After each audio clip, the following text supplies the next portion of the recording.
Lotte takes a new leap beyond its boundaries. Our change will lead to better lives for all. New Lotte, the power of a better world. New today, better tomorrow. Lotte. Coming up on Arirang News. Policy changes are set to take effect as we enter the second half of this year. Starting next month, South Korea will end consumption tax cuts on passenger cars to make up for a recent decline in tax revenue. The latest data shows South Korea's industrial production, spending, and investment all rose for the month of May. But the semiconductor industry remains sluggish. Korean musicals are seeking ways to expand their global reach as they get attention from industry insiders from around the world. And the country's culture ministry plans to provide support to foster the musical industry.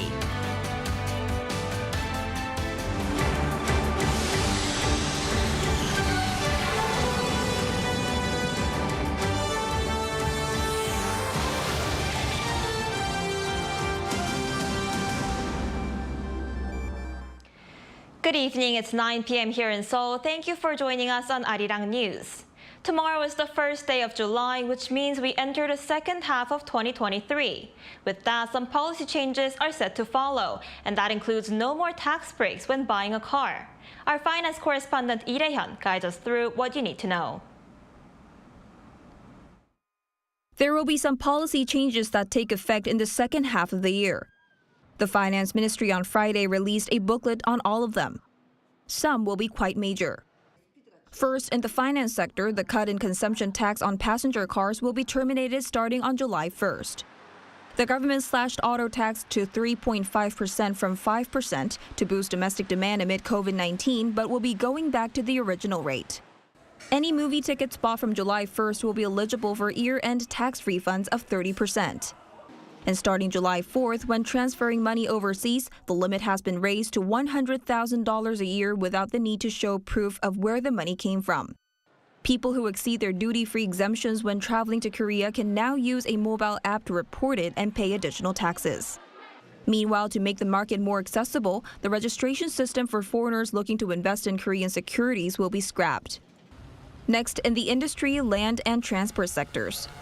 With the revision of intelligent robot development legislation, November will see the commercialization of outdoor mobile robots. In December, to strengthen companies' response to the supply chain crisis, the industry minister will designate some of the important materials, parts, and equipment that are heavily relied on. There will also be a support system for the victims of jeonse fraud, the large deposit housing rental system. In the food sector, the government will set aside funds specifically to invest in food tech-related companies. This is going to start with $7.5 million this year, with the aim of reaching $75 million by 2027. The 1001 Breakfast Project for university students will also be expanded. More than 2.3 million students will be eligible, up from 690,000. Other measures include providing more welfare services so that those who need care have access to it. Education on and management of drugs will be strengthened too, while rehabilitation for drug addiction will be expanded to local provinces. Lee Hyun, Arirang News. Findings for the month of May show tangible improvements in industrial output, facility investment, and private spending. But growth in the chip sector remains slow. Our business correspondent Shin Ha-young has more. South Korea's overall industrial production, spending, and investments all rose last month for the first time in 3 months. According to data released by Statistics Korea on Friday, industrial production in May rose 1.3% from the month before, the biggest jump in 14 months. Statistics Korea attributed the rise to growth in manufacturing production, particularly thanks to robust performances in the automobile and chip sectors. However, the chip industry is still experiencing a sluggish recovery. After posting a decline for the first 2 months of this year, semiconductor production saw remarkable growth of 30.9% in March. After that, growth slowed with a rise of 4.9% in April and 4.4% in May. Chip production has been sluggish and inventory levels have remained high. The semiconductor industry is forecasted to see a slight improvement in the latter half of this year or even next year. On the other hand, the service industry saw a drop of 0.1% due to a decline in the accommodation and restaurant sectors. Retail sales, a barometer for consumer demand, saw a rise of 0.4% as people spent more on durable goods such as home appliances. Facility investment also gained 3.5% a month thanks to more investment in the machinery and aircraft sectors. Despite the latest figures, economic recovery overall still remains modest due to weak growth. Statistics Korea said that mining and manufacturing industrial production is still lower than a year before due to sluggish IT industry and weak impact of China's reopening. It added that uncertainty may rise depending on the pace of recovery in the IT industry and economic trends of major countries. 신하영, Arirang News. A new revision to the existing Act on Family Registrations has been passed at the National Assembly. It will require medical institutions to report the birth of newborns to a government agency. This is in an effort to lessen the number of unregistered children and thereby protect the well-being of children in the country. Our National Assembly correspondent Lee Si-hoo reports. South Korea's National Assembly at its plenary session on Friday passed a bill requiring hospitals to report the birth of newborns to a government agency under the Ministry of Health and Welfare. The revision to the Act on Registration of Family Relations was passed with 266 approvals and 1 abstention with 267 lawmakers present. The change means that both the medical institutions and the parents of newborns are responsible for registrations. Within 14 days of the birth of a child, the head of the medical institution needs to report birth information to the Health Insurance Review and Assessment Service. If the infants aren't properly registered after the deadline, the head of regional administration will be able to do so upon approval of the court. The revision will be promulgated at a cabinet meeting in the near future and will be implemented a year after that. To prevent loopholes such as births outside of hospitals, the parliament will come up with follow-up legislation to make available an anonymous birth process to mothers in need. The parliament also voted to present for discussion an opposition-led pro-labor bill dubbed the Yellow Envelope Bill. That is, amid a walkout from the ruling People Power Party lawmakers. The revision of the Trade Union and Labor Relations Adjustment Act aims to guarantee the bargaining rights of indirectly employed workers and prohibit damage suits against striking workers. Now that the bill has been approved for discussion, the National Assembly Speaker and the heads of parliamentary groups will go through a negotiation process to introduce the bill to the plenary session. Also passing the opposition-controlled assembly after the PPP walkout was a proposal to designate the special bill supporting victims of the Itaewon crowd crush as a fast-track bill. The opposition further passed a resolution urging the withdrawal of Japan's plan to release wastewater from the destroyed Fukushima nuclear power plant and to protect South Korea's fishing industry. The content of the resolution will be delivered to related ministries by the name of the National Assembly Speaker in the form of advice and recommendation.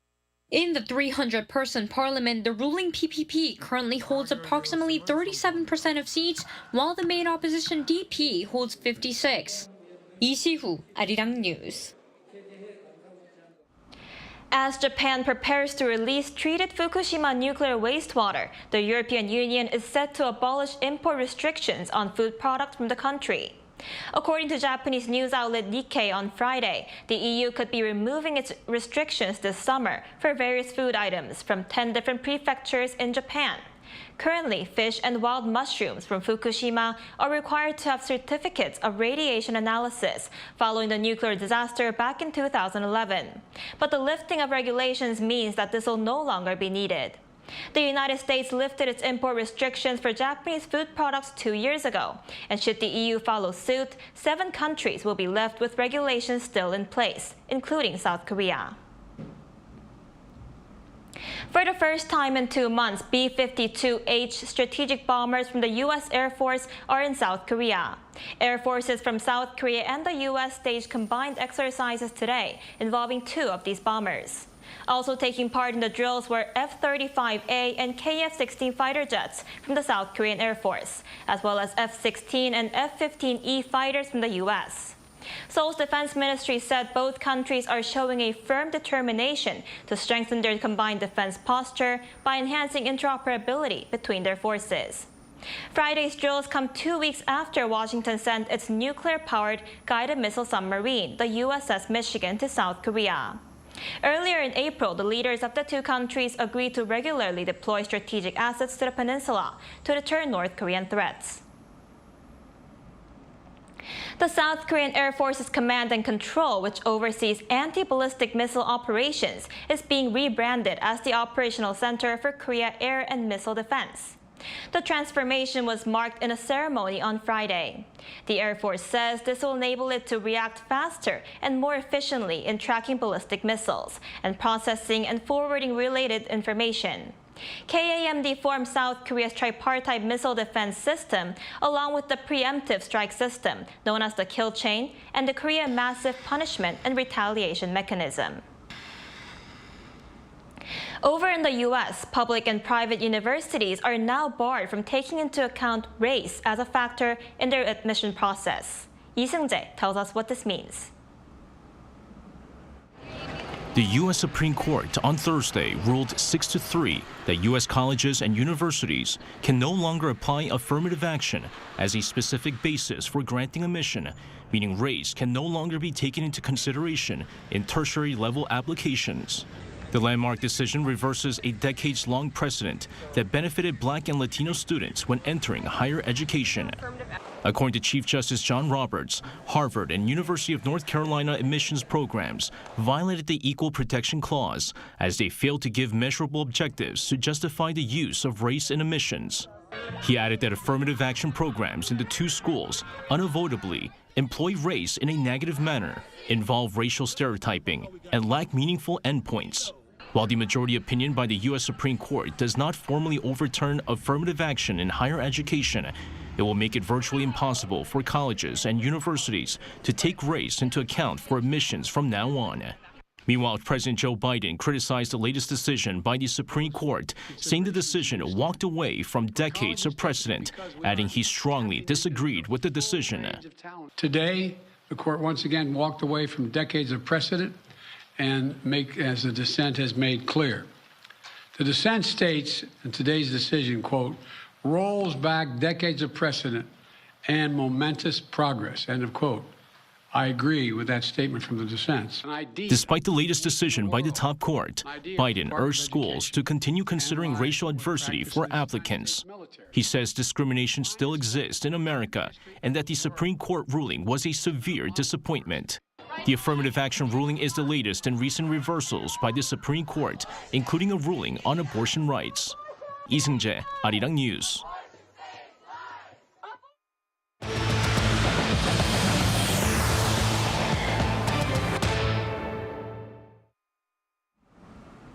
Will K-musical be next in line to lead the Korean wave?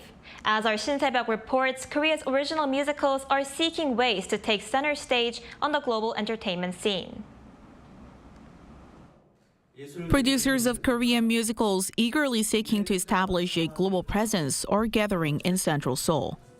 The K-musical market, now in its third year, is a business platform designed to promote the sector's growth.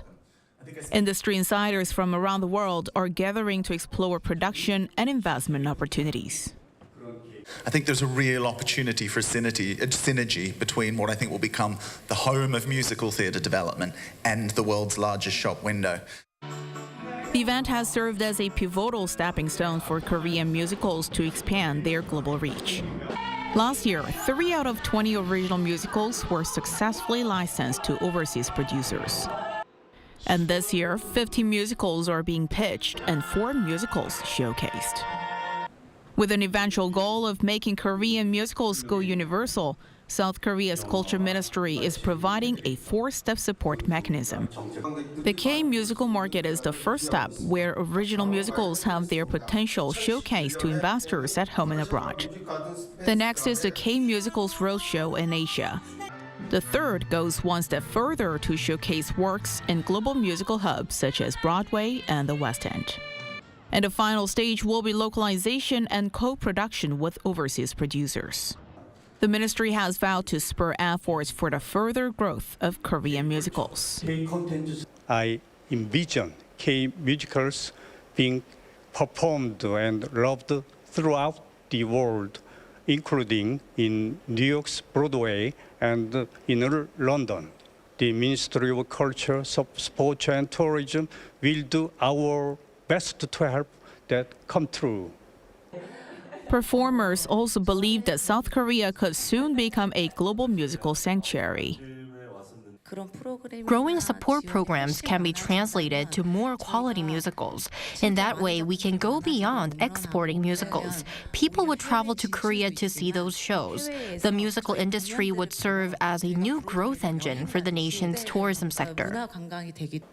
South Korean musicals are paving the way to not only lead the next wave of K-culture, but also the global entertainment industry. 신새벽, 아리랑 뉴스. In the city of Bucheon, curtains went up on the city's annual International Film Festival Thursday night, offering a chance to explore alternative films and indie actors. Our Lee Soo-jin was there.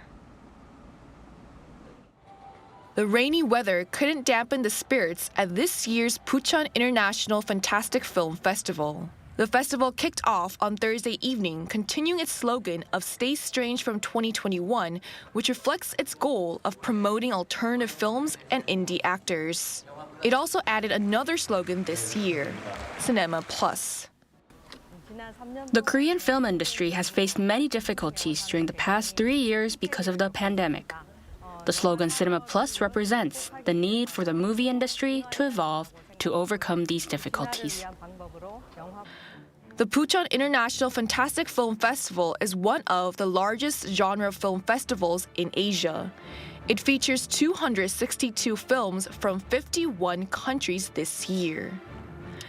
And this year's festival also coincided with Bucheon's 50th anniversary of gaining city status. The festival brought in attendees from around the globe. And we have a world premiere for our short film, so it's the first time we're coming in contact with people outside of our small pool in Austria. Many stars such as legendary South Korean actors An Sung-gi, Kim Sung-gyun, and Yang Dong-gun graced the red carpet for the opening night. The opening film this year was the tragicomedy horror film Beau is Afraid, written and directed by Ari Aster, the renowned filmmaker behind Midsommar. It's an honor to be here.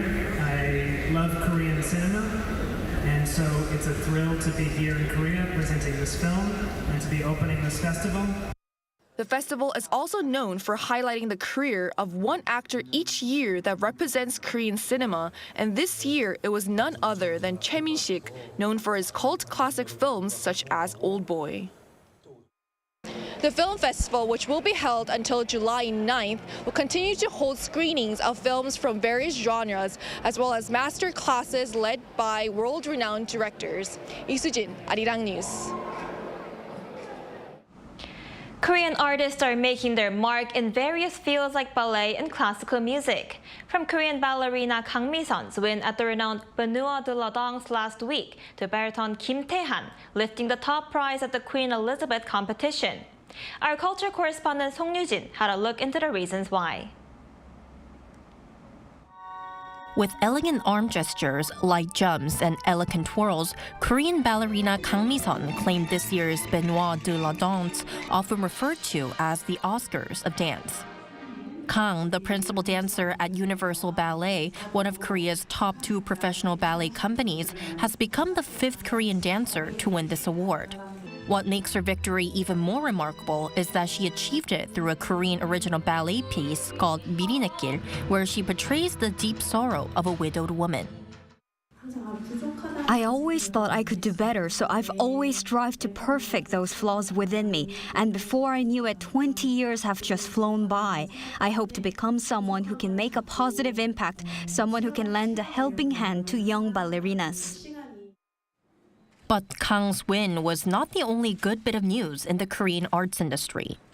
A few weeks ago, baritone singer Kim Tae-han made history as the first Asian male to win the esteemed Queen Elizabeth competition. And last year, pianist Im Yoon-chan became the youngest ever winner of the Van Cliburn International Piano Competition. In the past, it was uncommon to see Koreans or even Asians rise to the top in international competitions given the Western origins of ballet and classical music. Then, what's the secret behind their success? Competitions these days don't just focus on technical aspects, they also evaluate artistic expression. From a young age, Korean artists devote themselves to mastering both technical proficiency and artistic brilliance. Their rigorous training process and participation in numerous competitions at home have shaped them into remarkable talents. But while these individual achievements shine a spotlight on the arts and spur public interest, it's essential to address the broader needs of the industry. To establish a thriving art scene in South Korea, we not only need exceptionally talented individual artists, but also world-class orchestras, dance companies, and a solid funding system to support these talents. Unfortunately, Korea has a tendency of focusing only on competition results and trophies, overlooking the significance of expanding the reach of the arts. These efforts will pave the way for future 강미선s and 김태hans to emerge. 송유진, Arirang News. Heavy downpours continue in the southern regions of the country, killing 2 people and damaging houses, farmland, and roads. The capital, Seoul, though, saw a brief break from rain today. Our Bucheon has the details. The continued downpours across the country have not only led to losses of life, but also damage to crucial infrastructure, such as houses and roads. A 14-month-old baby was killed in a landslide on Friday morning in Gyeongsangbuk-do province, following heavy rain of 230 millimeters in the region. The day before, the body of a 67-year-old woman was found in Hamgyong County after she was swept away while inspecting a floodgate as a guard at an irrigation facility. Hundreds of Koreans across the country have been evacuated from their homes to temporary shelters such as town halls. In Jeollanam-do province, located in the southernmost part of the country, 303 people were evacuated from their homes and temporarily relocated to the town hall and relatives' houses in other areas. People also experienced power cuts and temporary water shortages as a result of the heavy rain. 185 houses in Gyeonggi-do province in the north went through a blackout, and 3 apartment complexes in Gwangju in the south suffered from water shortages brought on by power outage in the pump room which supplies the buildings with tap water. It isn't just residential buildings that have been affected. A warehouse in Jeollabuk-do province was submerged in rainwater, and a restaurant building in Gwangju city was damaged by the collapse of a retaining wall. The rain has also wreaked devastation on crops and farmland, with an estimated 2,028 hectares of rice fields in Jeollabuk-do damaged by flooding. This area is equivalent to roughly 3,800 football fields. Roads are being cut off in central regions, with 5 people being stranded following the submersion of their vehicle before they were rescued by emergency services. The Korea Meteorological Administration has sent out heavy rain advisories for Jeollanam-do and Gyeongsang-do provinces. Heavy rain advisories are sent out when 60 millimeters of rain or more are forecast over 3 hours, or 110 millimeters of rain or more for 12 hours. The weather agency has forecast that the heavy rain will continue in the south on Saturday and advised people to stay alert and respond quickly to dangerous situations that may arise. 문혜련, Arirang News.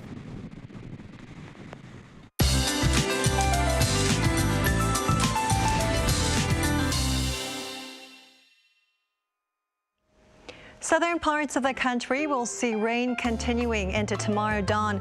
Some torrential downpours remain for Jeju Island. The south coast will see up to 120 millimeters. Eastern regions, including Gangwon-do and Gyeongsang-do provinces, can expect 10 to 60 millimeters. After the rain tapers off tomorrow, baking hot conditions are expected. A dome of high pressure will trap a surge of hot air mass, bringing extremely hot temperatures across the nation. Maximum temperatures will exceed 30 degrees for most regions. It is highly likely that heat wave alerts will be in place for inland regions tomorrow. Drink plenty of water and stay hydrated. Morning temperatures in Seoul will be starting off at 24 degrees tomorrow. Sweltering conditions will dominate for the daytime. Highs in Seoul will get up to 34 degrees. Gwangju 32, Busan and Jeju will be reaching 27 degrees. Another round of nationwide rain is in the forecast next Tuesday. Have a great weekend and cheer the weather conditions around the world.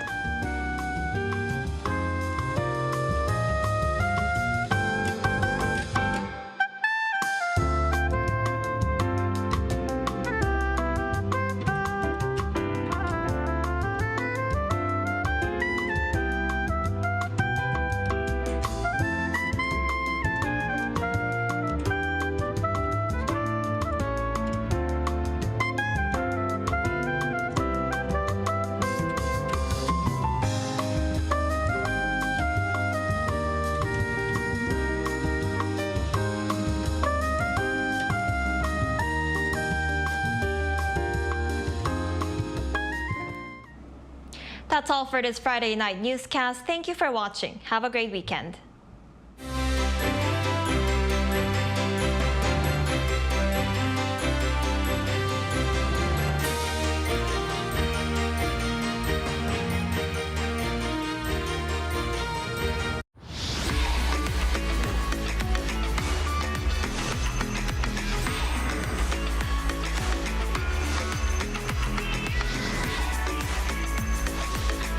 Lotte takes a new leap beyond its boundaries.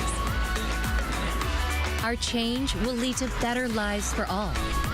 New Lotte, the power of a better world.